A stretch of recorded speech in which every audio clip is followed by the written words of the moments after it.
Okay, guys, here in Vito's garage, what I've got here is a 1998 Polaris 400 Explorer.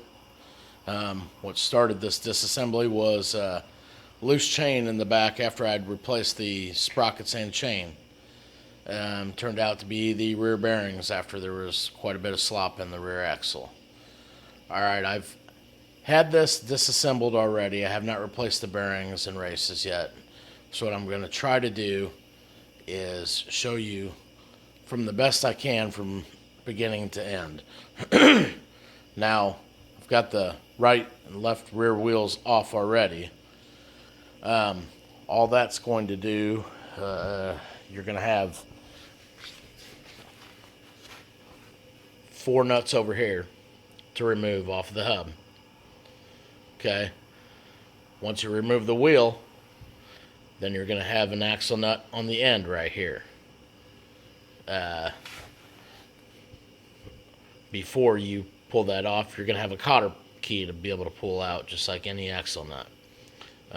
Simple, straightforward stuff. The best advice I can give to you, if possible, is to use an impact to be able to pull that nut off so you don't have to worry about wheel spin or axle spin or anything like that. This dude right here is what I used, which is about 9 years old. It's an old 1902 Craftsman impact, and this thing has saved my life a million times over. I've pulled wheels off my truck, my cars. I've let it sit for 3 months. It's got the old lithium battery in it, and it's still, without fail, has a full battery on it at all times. When it goes dead though. So, once we remove that cotter key, then we can remove that nut. Like I say, I've got this stuff loosened up already. My bearings were absolutely trashed in here, so when I pull this out, my bearings are not going to be exposed on the axle shaft because they are right here. And let me try to give you some light. That one. This one was absolutely trashed. Cage completely disassembled. All the needle bearings are gone. So it wasn't too bad to pull out on the opposing side. So once you get that, then you've got 2 washers here.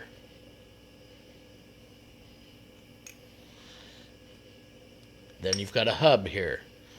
You'll have to smack it a few times with a rubber mallet or something like that. It's not too difficult.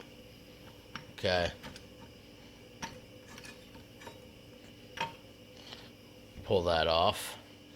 And anytime I try to do a disassembly, I try to make sure and put the parts back together the way that I pulled them apart.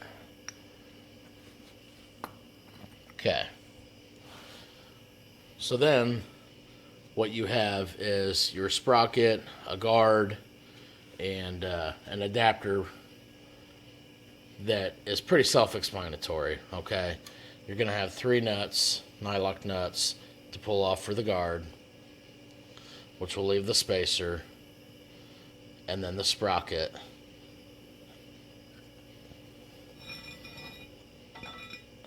So pull that off.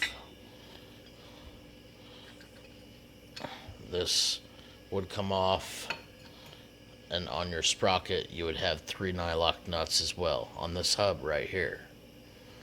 Okay.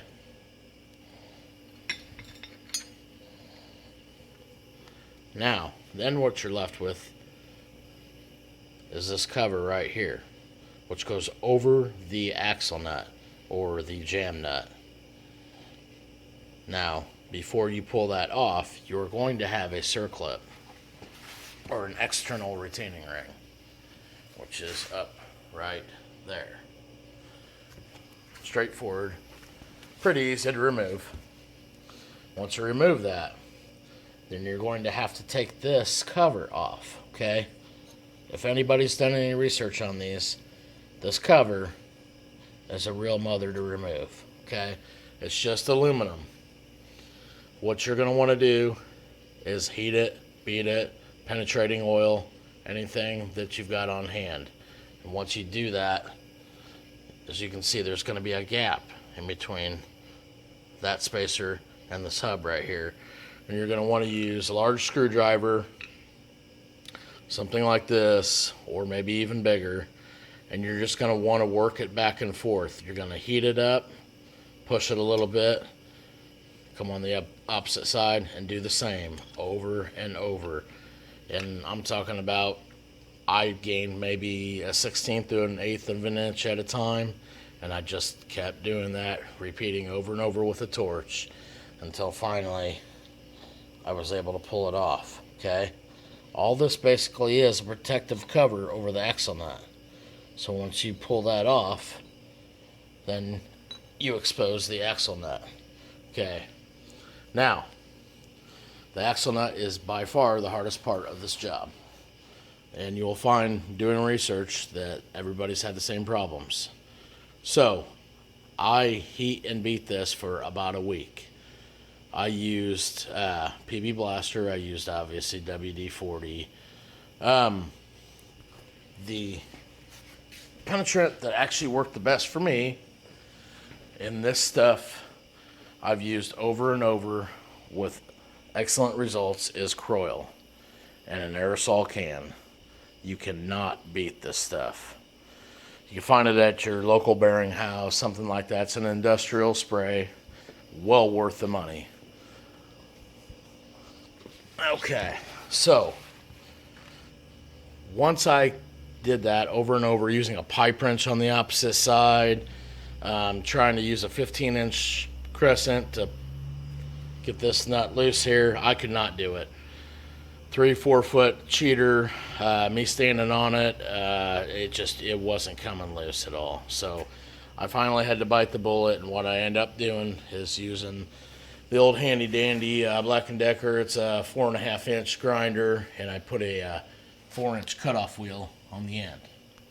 Okay, I absolutely did not want to do this. Sorry for the camera movement. Because I did not want to cut and dig in to the threads on the axle. But what I ended up doing is I cut as flat as I could across here. Mind you, this is a lot closer. And what I did is I made a cross cut. That groove right there. When I made that cross cut, I just would go in maybe a 1/16 of an inch at a time, check it, look, check it, look. When I got deep enough, and you'll see, man, you barely score into this hub right here. It's not going to damage anything. You're going at an angle, okay? Finally, when I got down to that depth, I noticed that it became kind of a blue rainbow color, all right? And I could actually see through the metal my threads below. When I got to that point, then what I did was I took a chisel and I banged, pushing that nut to the opposite side, and it just popped. When I did that, I was able to spin this dude free. And I had spent a week straight trying to get that off, and that's all I ended up having to do. So then you'll pull that nut off.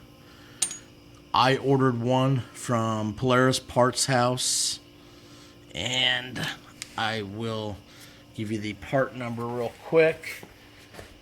That nut was about $15.68, pricey, yes, but well worth the time. Okay, here's my new nut right here. You see it has a groove for your retaining ring. Okay, and here it is, 7547031. Yeah, it's about a 3 to 5 day lead time. I got mine on the 3-day side. It was pretty quick. Shipping was free. Okay, and that was on eBay. Okay, so the next step. Once you get up to this hub, it's on a spline. Didn't have too much trouble with it. I had to tap it a few times with the rubber mallet, but it did pop off, okay? See the splines there. Go ahead and pull that dude off. Set it down. Okay, once you get up to that point, what you're going to have is your bearings and your seal. So your seal is going to be on the external side, and then your bearing is going to be on the inside of this carrier in here. Now, the easiest thing to do, sorry guys, is take a rubber mallet or a 2x4, rest it on the edge of this axle, and hit it with a small 2-pound sledge. You'll pop that out. It'll push out the other side, okay? And what you're going to do is it'll pop out of the other side of this bearing carrier right here. It won't move that far, but you'll just dislodge it. Okay, on the other side, your brakes. You're going to want to take 2 bolts out in order to pull that caliper out. Okay. Now that caliper will be able to lift straight off of here, set it aside. Now, you've got a housing right here for the brake caliper. It's got 2 bolts on the underside, one here and one on the other side. Pull those out. Go figure. I put this in hand tap. There we go. It drops out. Bada bing. And on the top side, you've got this. Now, when this axle is in, you're going to think, oh, I can just swivel this up and pull it out. No, you can't. What you're going to do is back that axle off just as much as what I have right here, and this housing rotates up a little bit and it will pop off like that. Okay, see there's a space right there where it can rotate, but what it's on is a pin with an adapter. It looks like a nut, but it's not. Okay, so now once we've beat that out, which isn't very difficult, now we can pull our axle out, okay? So we pull our axle out.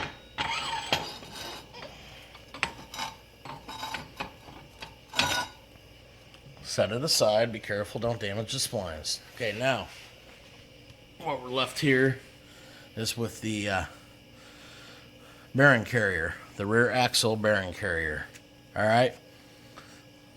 And I kind of forgot to mention, sorry guys, this is what mine looked like on the back half of that carrier. Mine is got a hitch attached to it. Normally, it would just have these 2 bolts right here, 1 and 2, which would go into this attachment right around the rear bearing carrier. And all it does is clamp around that, which, by the way, a lot of people don't know, on these Polarises, in order to adjust the chain, the rear bearing carrier, all you have to do is loosen these 2 bolts right here. And what that does is it allows you to be able to rotate your rear bearing carrier. It's on an eccentric offset design, so it's ovaled, and what it does is it delivers that away from the sprocket. So if you rotate this, it changes the position of the sprocket. If you watch the inside here, you'll be able to see how it changes. It's farthest away right there, and as you pull it, it gets closer. Now, in order to pull this out, very simple. You're going to rotate this back towards me, and as you can see, what I did is I scribed in on here. Very hard to see. There's an R. So when I pull this out, I know how to put it back in. Okay, so rotate this, and when you do so, you'll see two tangs on the openings, and you'll be able to pull that out to the left. Okay, these clamps don't need to be split apart or anything like that. It does just pull right apart. And believe me, I had the worst of the worst on this, and that was easy. So there, pull that dude out. And now what you've got is the bearing races inside of this rear bearing carrier. Okay, right there. I will say just replace them, guys. Get your new bearings. And if you're looking this up on an illustration, parts breakdown, it's going to list it separately as a bearing cup. Okay, now I've done bearings for several years. It kind of confused me. The bearing cup, all it is the outer race of the bearing. When you get your new bearings, you've got your inner bearing right here with your inner race, and then you have an outer race, which right now I've got right here. This is one of the old outer races that I've pulled from here. My new inner races I have in the freezer, which will be in a later document, how to do an install. What you want to do is put those bearing races in the freezer to shrink them. Then when you actually do the install, you can heat around this area, and man, those suckers will just drop right in instead of beating the crap out of them. Because you got to remember too, this housing, the rear bearing carrier, the rear axle carrier, it's aluminum. So you've got to be careful not to nick, score anything in that area on the internal side. Now, I've cleaned this out in a parts washer. So I've removed all the grease on the inside, okay? And what I had is the grease zerk that was in there was seized, stuck, couldn't get any grease inside of there, which may have been the whole reason for the fail to begin with. So I ended up having to drill and tap, which it's aluminum, so it was easy. And I drilled it and tapped it for a 1/4 28 thread grease zerk. There you go.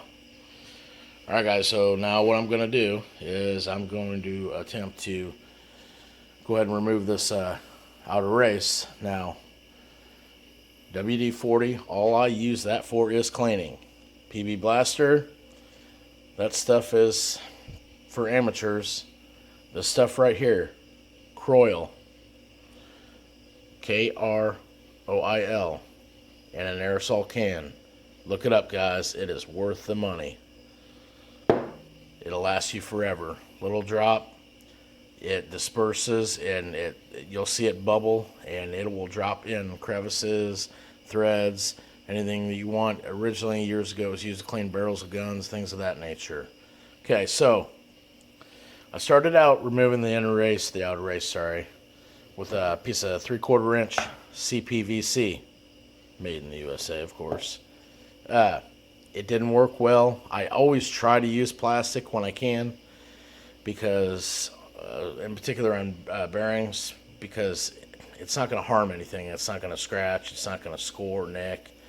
But what ended up happening is that the edges, man, they kept chipping off, and I couldn't get even contact with that race. It just kept slipping off, and with many of these, I just got irritated. So, on the inside of this housing, let's flip it over with the side that I've already taken the race out of. You'll notice there are 3 indentations. One there, and one there, okay? Those are behind the race. So when you flip this over, there's your race right here, and on the back side of